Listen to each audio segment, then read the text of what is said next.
गणेशाच्या चरणी मी प्रार्थना करतो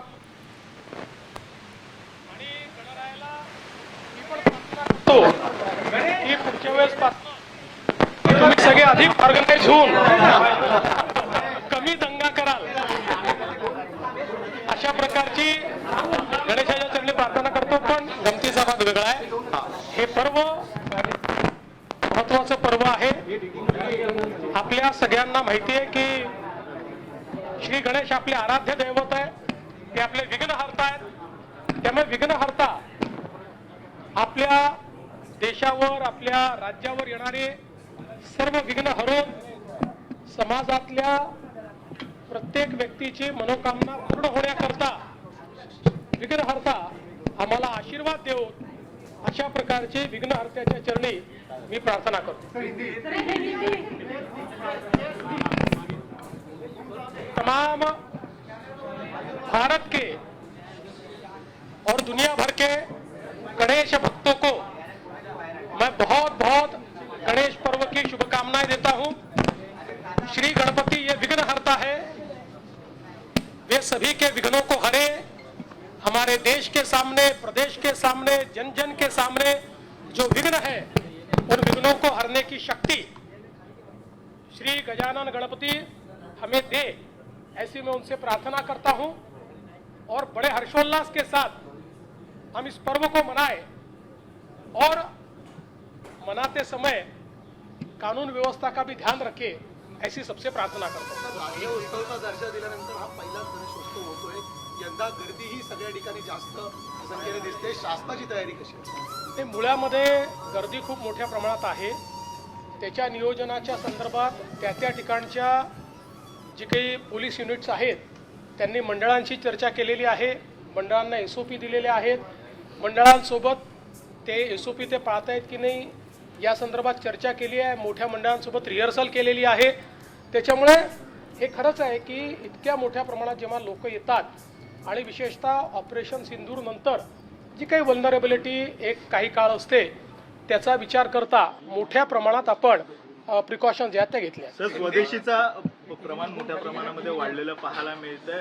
तुम्ही ज्या पद्धतीने अपील केलं होतं त्या पद्धतीने हे सगळं आपल्या प्रधानमंत्री महोदयांनी या ठिकाणी जे अपील केलं होतं त्यानुसार आज गणेशोत्सवातही ऑपरेशन सिंदूर आपल्याला पाहायला मिळतं आहे आणि त्यासोबत आत्मनिर्भर भारत आणि स्वदेशी हे देखील आपल्याला पाहायला मिळतं आहे। ही खरोखर अतिशय आनंदाची गोष्ट आहे। प्रधानमंत्री ने जो अपील की थी ऑपरेशन सिंदूर के बाद कि स्वदेशी लेकर आए और खास करके टैरिफ के बाद, तो प्रधानमंत्री ने कहा था ज्यादा से ज्यादा संख्या में अगर भारत में चीजें बने और भारत से ही चीजें, उसका असर कितना दिख रहा है? देखिए, आज मुंबई और महाराष्ट्र में गणेशोत्सव में आत्मनिर्भर भारत और स्वदेशी का बोलबाला दिख रहा है और ऑपरेशन सिंदूर की भी बड़े पैमाने पर चर्चा हमको दिखाई पड़ रही है।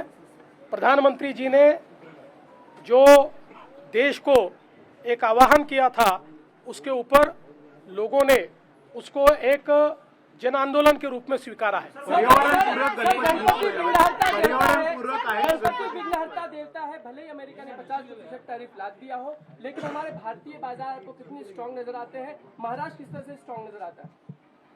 देखिए, जब एक रास्ता बंद होता है तो कई रास्ते खुलते हैं।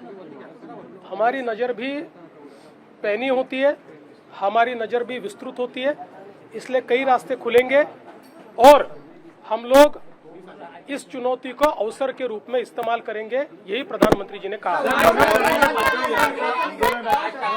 ठाकरे हे आज एकत्र येताना दिसत आहेत। गणेशोत्सव आहे, दोघंही भाऊ एकत्र आहेत। निवडणुकीच्या दृष्टीने देखील कुठेतरी हे पाऊल आहे।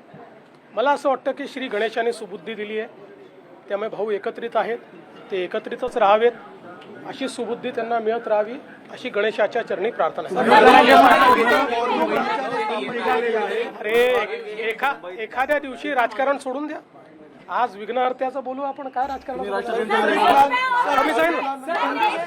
सुद्धा तुम्ही स्थापन करण्याचा निर्णय दिलेला आहे। राज्यातली एकंदर देशातल्या पहिलं राज्य असं ठरलेलं आहे की जी वॉर रूम करते टॅरिफसाठी। आम्ही असं ठरवलं आहे की वेगवेगळ्या बाजारपेठा उघडण्याकरता, वेगवेगळ्या देशांमध्ये व्यापार वाढवण्याकरता आणि ग्लोबल कॉम्पिटिटिव्हनेस करता जे जे काही रिफॉर्म्स करण्याची आवश्यकता आहे ते रिफॉर्म्स करण्याकरता आम्ही वॉर रूम उघडली आहे.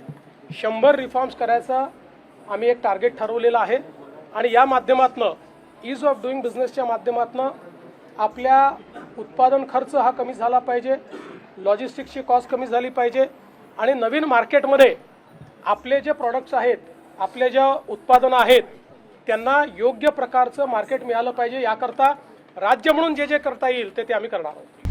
आता isakal.com आहे देशातील नंबर 1 ची मराठी न्यूज वेबसाईट. प्रत्येक अपडेटसाठी isakal.com ला नक्की भेट द्या.